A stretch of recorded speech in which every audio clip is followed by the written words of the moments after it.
This is KGW News at noon.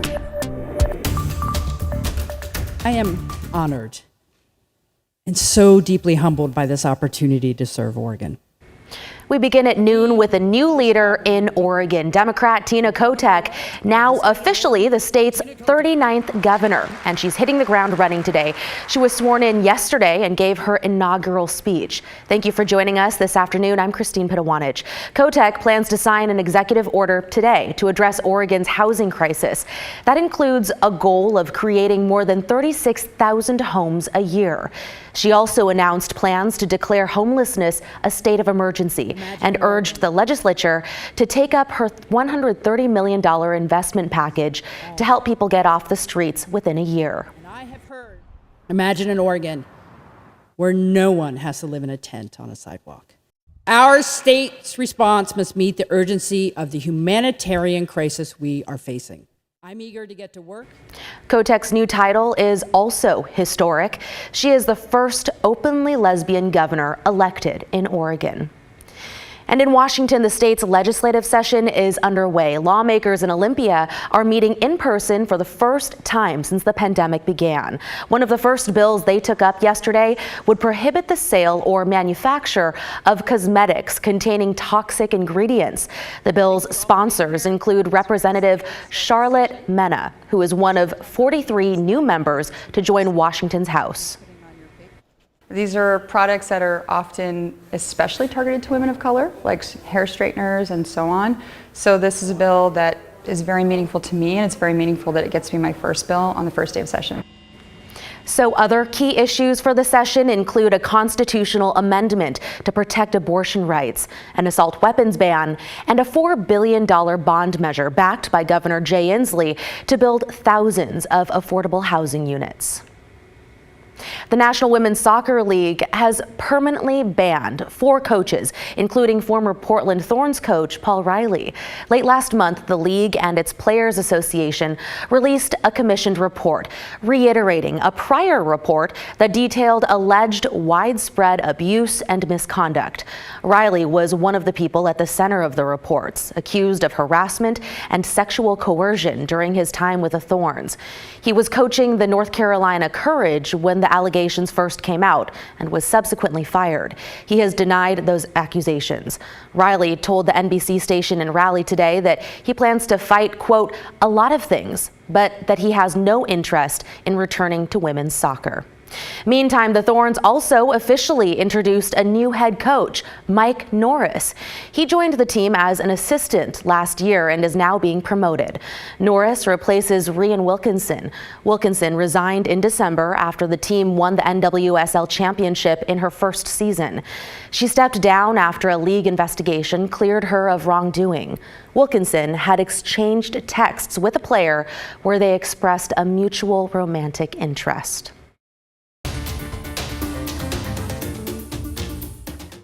You know that somebody knows who shot Nick. We know they do. If there was justice for the crimes, maybe the crimes would decrease. Family and friends came together last night to remember a Portland man who was murdered last October. Now they are asking anyone who knows anything to come forward. Nick Hammond's murder was one of 96 homicides in Portland last year, the most ever in the city in a single year, and his case remains unsolved. Police say someone shot and killed him in the early morning hours of October 1st. It happened near Northeast 162nd and Sandy Boulevard. Hammond's family says he was living in a motel near there at the time, and now they're asking for justice. He's much more than a number or a statistic. He has a lot of people that love him and miss him, and I miss him terribly. Crime Stoppers is offering up to a $2,500 reward for information leading to the arrest of Hammond's killer. You can report tips anonymously. And the man accused of mauling a senior citizen at a Max platform in Gresham is back in court today. The hearing is meant to try and keep 25-year-old Corin Kramer in jail as his case works its way through the legal system. He's charged with assault for attacking a 78-year-old man last week, biting off his ear and chewing off part of his face. He told police he was using drugs and alcohol at the time and believed the victim was a robot who was trying to kill him. To Clark County now, where power is being restored following a crash this morning. Police say an impaired driver hit a power pole that supplies a major substation. Fortunately, no one was hurt, but the damage was pretty substantial. At one point, more than 1,000 people did not have power. That number is down to about 250 right now. And meantime, a 2-mile stretch of Northwest Germantown Road is closed until tomorrow evening.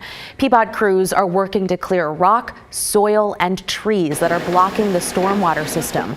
Officials say recent heavy rain caused the problem. The closure is between Skyline Boulevard and Northwest Bridge Avenue. People living nearby can still get to their homes, though. PBOT expects everything to be cleared up by 5 p.m. tomorrow. Okay, Rod Hill joining us now from the Weather Center. And Rod, certainly we had some heavy rain, but today not so much. Yeah, today so far we've been dry. How about that? This is our dry window. Now we will probably see some showers come in this evening. So what's going on here in Portland? Partly sunny skies so far. It's been a really lovely day out there. Winds generally light unless you're out near the gorge. Troutdale right now reporting east winds blowing to 22. That's a little bit calmer than they were earlier this morning. But see the little curl offshore southern Oregon coast? That's a low. This is all coming up to the north. And we will see our cloudiness increase and thicken as we roll through the afternoon hours. Now, radar right now shows there could be some light rain in the Salem area. I just checked, including Salem's McNary Field. The report is fair skies and no rain and 45 degrees. So I'm not sure if any of that is reaching the ground or not. I think that's either nothing or some sprinkles. Here's Futurecast 6:30 tonight. Now we've got the more solid chances of rain through the mid-evening hours starting to work up into the area. So if you have plans tonight, yeah, you could see a raindrop. Kind of interesting cloud to cover, mostly cloudy. That's out on the east side of Camera Gresham Subaru off of Powell. Here's cloudy skies down at Stoller Family Vineyards Estate. We're at 48. Highs will probably top out about 50 degrees. Weather does get more interesting tomorrow. That forecast is coming up. Okay, look forward to hearing about it. Thanks, Rod. Now to a developing story surrounding President Biden's time as vice president in the Obama administration. The Justice Department has launched a review into classified documents found last fall in an office tied to Biden. NBC's Peter Alexander has the details. As President Biden meets in Mexico for the North American Leaders Summit, the Justice Department is reviewing the discovery of what one of the president's attorneys calls a small number of documents with classified markings found last November in Mr. Biden's former office at the Penn Biden Center. The White House says the documents from Mr. Biden's time as vice president were found when his personal lawyers were packing files in a locked closet at the University Academic Center in Washington before moving out of the space. In a statement, the White House says its counsel's office notified the National Archives on November 2nd, the same day the documents were found, and that they were turned over the next day. Officials have not said what kind of information was in the documents or detailed their level of classification. Republicans quickly pounced on the revelation. I'm wondering why the Vice President of the United States had classified documents outside of the hands of the intelligence community. Republicans are also drawing comparisons to former President Trump, who's under investigation for taking hundreds of classified documents when he left the White House and resisting repeated requests to return the materials even after being subpoenaed. The FBI ultimately recovered the materials after carrying out a court-ordered search of the former president's Mar-a-Lago estate. Overnight, Mr. Trump posting on his social media site, "When is the FBI going to raid the many homes of Joe Biden, perhaps even the White House? These documents were definitely not declassified." Last fall, President Biden criticized Mr. Trump when asked on 60 Minutes about this FBI photograph of the seized documents spread out by agents on the floor at Mar-a-Lago. How that could possibly happen. How anyone could be that irresponsible. President Biden did not respond to a reporter's shouted question about the issue last night. But the White House says the circumstances are far different than those in the Trump case, emphasizing that the recently discovered documents were not the subject of any request or review by the archives, and that once found, they were turned over immediately.